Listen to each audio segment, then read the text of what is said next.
The Captain Rick Bozich from WDRB.com joining us, brought to you by Bubba's 33 in Clarksville, right off of I-65 down in southern Indiana on Veterans Parkway.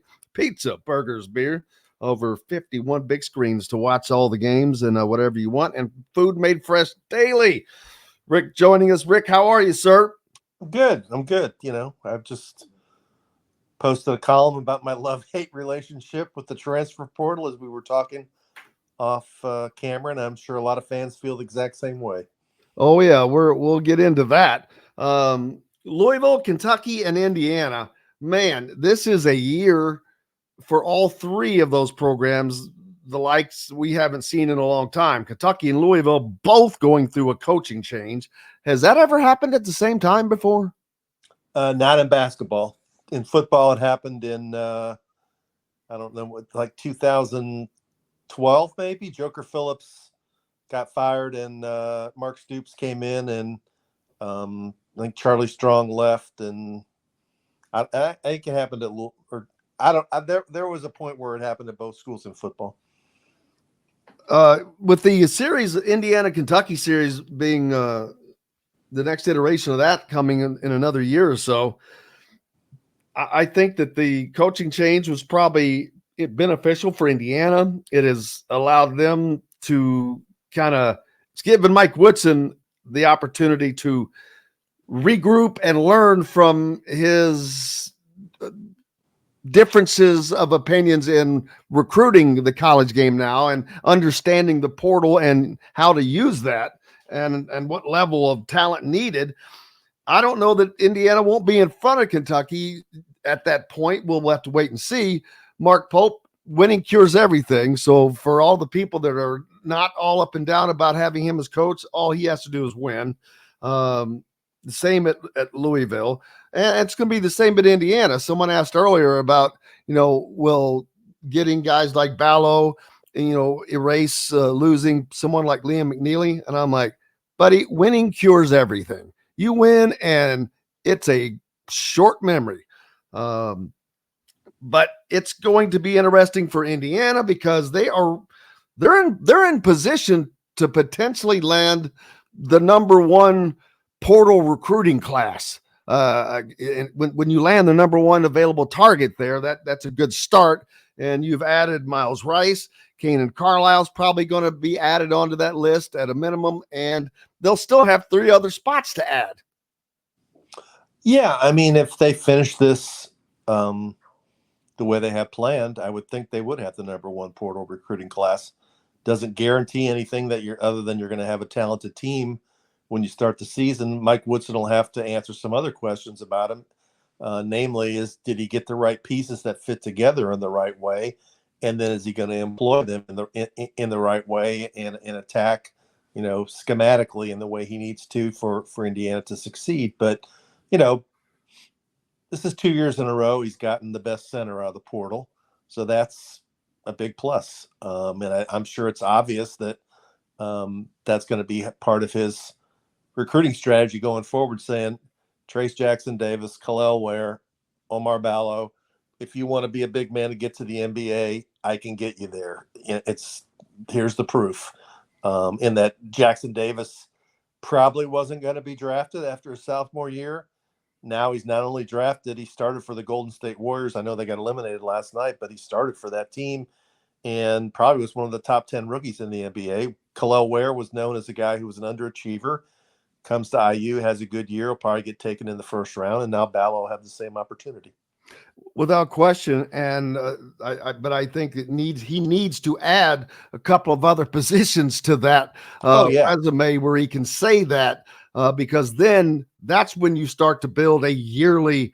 They're chasing you instead of you chasing them, sort of a deal. Which sure. People like Calipari. I'm not saying he was successful coaching, but he was successful landing.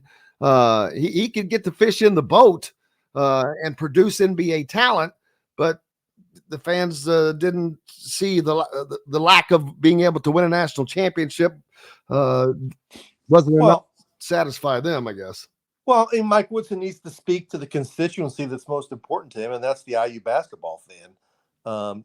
Getting these players is important, winning with these players is the most important. Not missing the NCAA tournament is the most important. Not missing the NCAA tournament in a year when Purdue goes to the NCAA championship game is important. And, that's what I think he'll get some people back on board with these recruits. But until next year, when the games start and they play whoever they have on the schedule next year to replace Kansas or some of the Connecticut who they played this season, and play a top level team and actually beat one of them or not get beat by 20 points by one of them, then people will see some evidence. I mean, that's the issue. I mean, people didn't like how uncompetitive Indiana was against good teams. They didn't like the long losing streaks, and they certainly didn't like not making the NCAA tournament. So those are the boxes he needs to check. Absolutely. And with the types of players that he is landing, and they're dynamic, like I said, Ballo, Rice, the other dude that I just said his name, Carlisle, expected to come on board.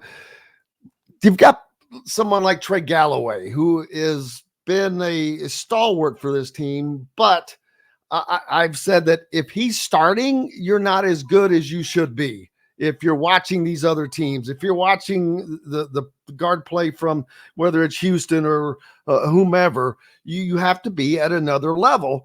And he has shown a penchant for sticking with his guys. I don't know how that's going to go next year, but I don't see Trey Galloway starting over the guys that are coming in personally. Yeah, I agree with you. I mean, Trey Galloway is a tremendous player. He's loyal, coming back for his 5th year. He does a lot of really good things, whether it's defensively, definitely distributing the ball, got a really high assist rate. But he can't do the one thing that really matters in today's college basketball game in the backcourt, which is shoot the ball, other than those set shot threes that he gets sometimes when he's wide open. And I think that limits Indiana's ceiling when he's on the floor. I would say he'd be a great 20 to 25 minute guy off the bench.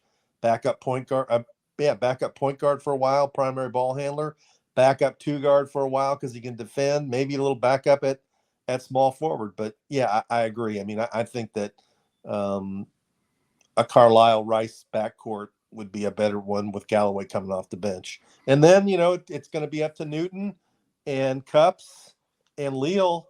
And if they recruit somebody else, obviously they got Connor Segian coming in today.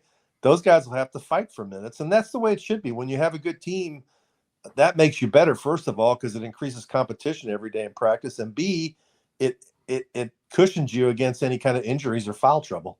Exactly. I talked about that earlier, that you've got to have guys that are pushing each other, that are almost 1A and 1B.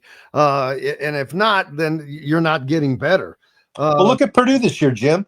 I mean, Caleb First was a starter, and Ethan Morton started every game up pretty much for the last couple of years. I mean, they started a lot of games, and those dudes Ethan Morton, all he did in the NCAA tournament was come in and commit fouls, and First just played barely at all. And I know they're both in the portal now. They don't want to do it again.